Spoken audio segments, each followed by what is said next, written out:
Hi everyone, I'm here with Lauren French, who is a sexologist and sex educator in Naarm. Welcome. Thanks so much for having me. I'm so excited to have you here.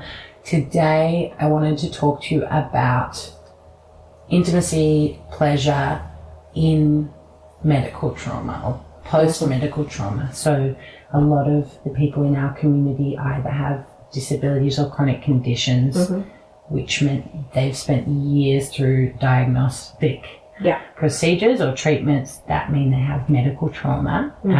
I certainly have experienced that, and I'm wanting to talk about how we can reconnect with our bodies and pleasure and intimacy in that space. Yeah, and I think there's so many elements to something like that, like, you know, because instantly my brain goes, well, firstly, with particularly when we've got, you know, chronic illness, when we've got disability, there's so much social stigma around the fact that that creates people that are then asexual, or that they're not sexual beings, or that, okay, once you're sick or once something's happened, that's it. It's just like you're done, which is so far from the truth. And it's really funny when I go in and teach, sometimes I'll go into schools and they'll be like, oh, there are, you know, these children, but they don't need the sex ed because they've got a disability. And I'm like, what are we talking about? Of course everyone needs this. So I think there's like, that's my first thing of like, oh, well, we're already living in this space that kind of wants to remove sexual agency from people very easily.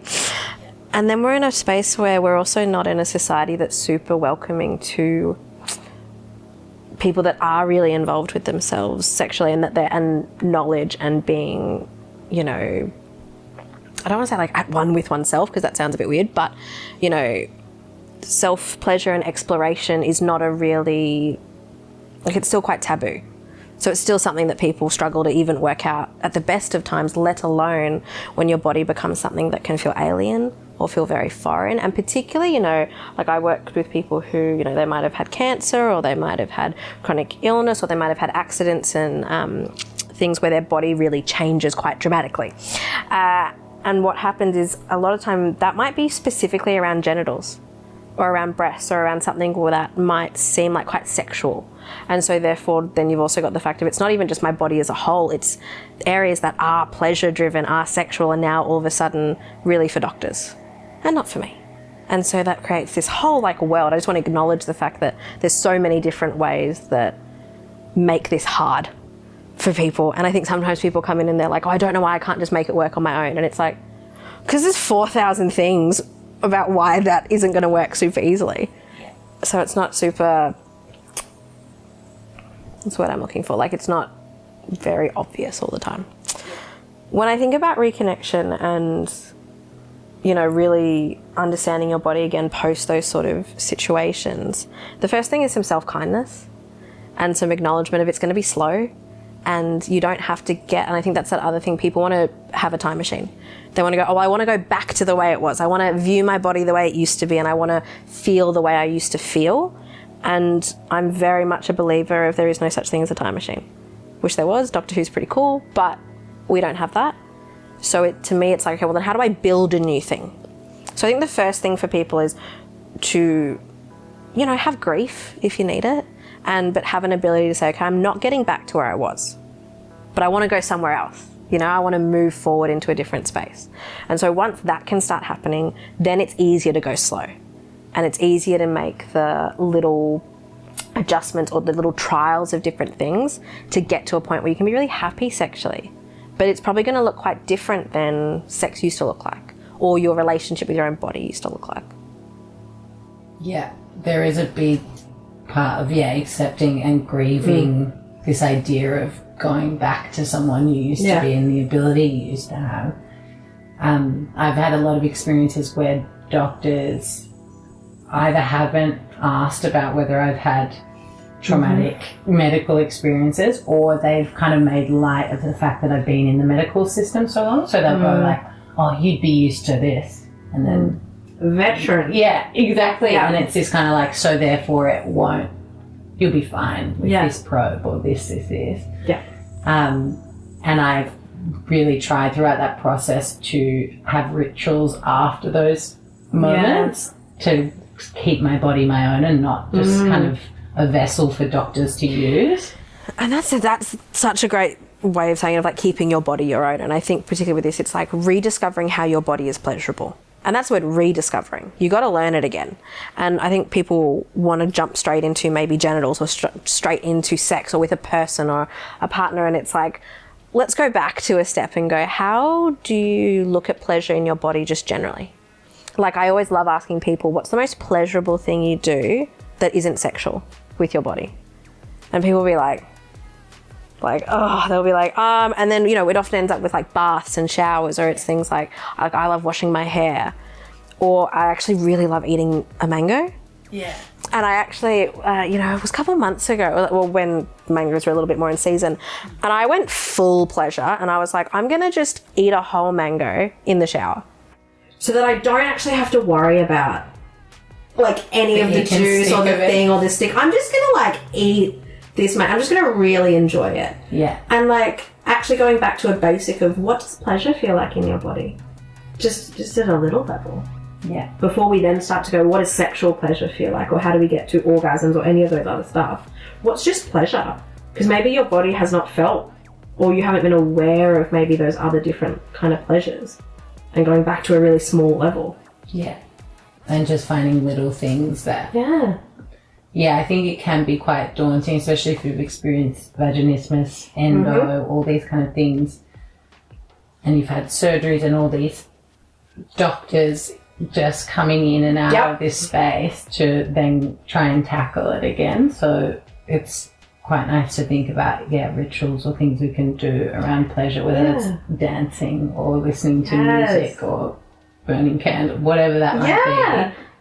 And something that, people tell me, stretching, doing yoga or something, like it's a thing about your physical body that is pleasurable because the stretch is really nice, but it doesn't have to be as pressuring as sex or as masturbating or as this. Like, that's a really, a lot of people need a bit of lead up. Yeah. And so, starting small of like, okay, in a week, just notice how many times your body feels pleasure. Yeah.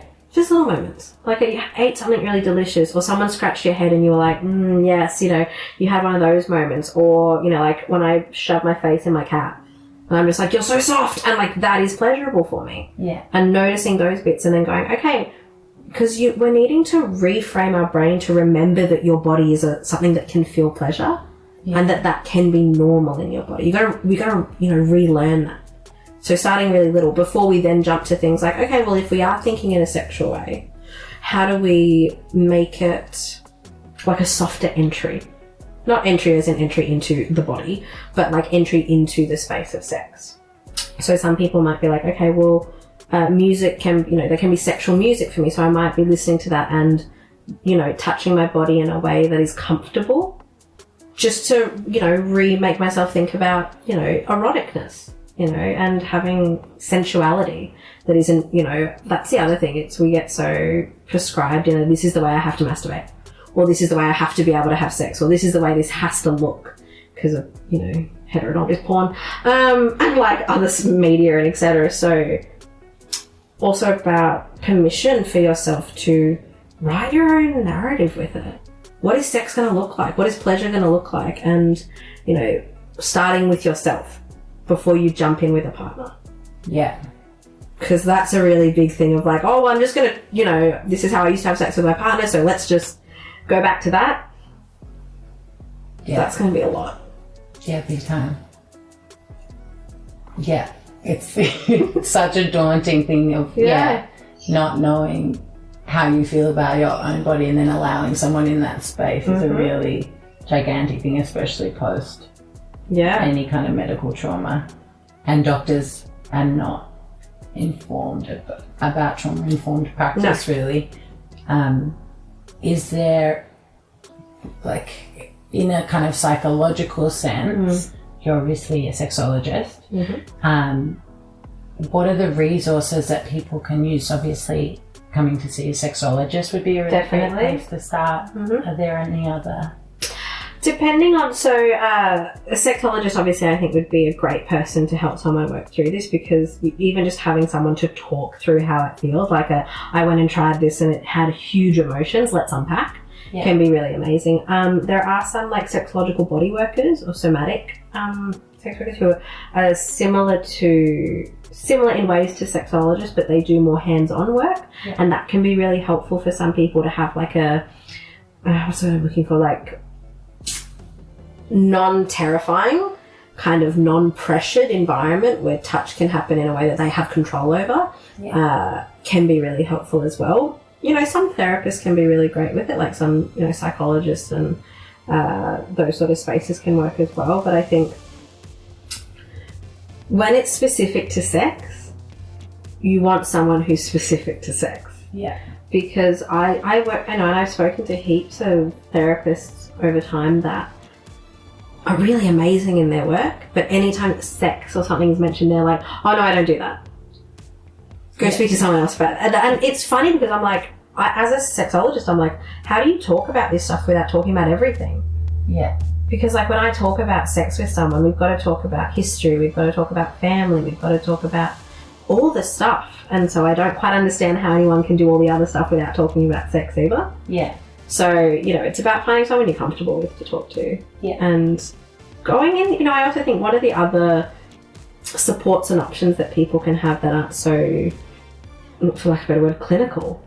Yeah. And, you know, are there spaces and, you know, I don't know of any off the top of my head, but, you know, spaces to talk to other people, but, you know, trying things in a sensual way that aren't just a therapy space. So, you know, when we're trying to open up our mind to like erotic stuff, you know, instead of jumping into maybe a visual porn, going into like an audio porn space or into an erotica space and just trialing some different bits out as well, I think can be really helpful. Yeah. Thank you so much. Of course. I have about 50 conversations I want to have with you over time. But thank you so much for talking to us about this. Yeah, of course. And we'll pop up some resources and some resources about the work you specifically do because of what you do. But thank you for coming and talk to us. Of course. And I think this is such an important topic, and I think anyone who is experiencing that real disassociation with self and body feeling really alien, I just want to, you know, hug all these people. But also, you know, that message of it takes time, it is slow, but with help, with support, you can get to a place where your body can be yours again and sex can be fun and it'll look different, but it's going to be no less than anyone else or anything that came before it. That's awesome. Yes. Yes, I think we all need to hear that sometimes. Yeah. Thank you so much.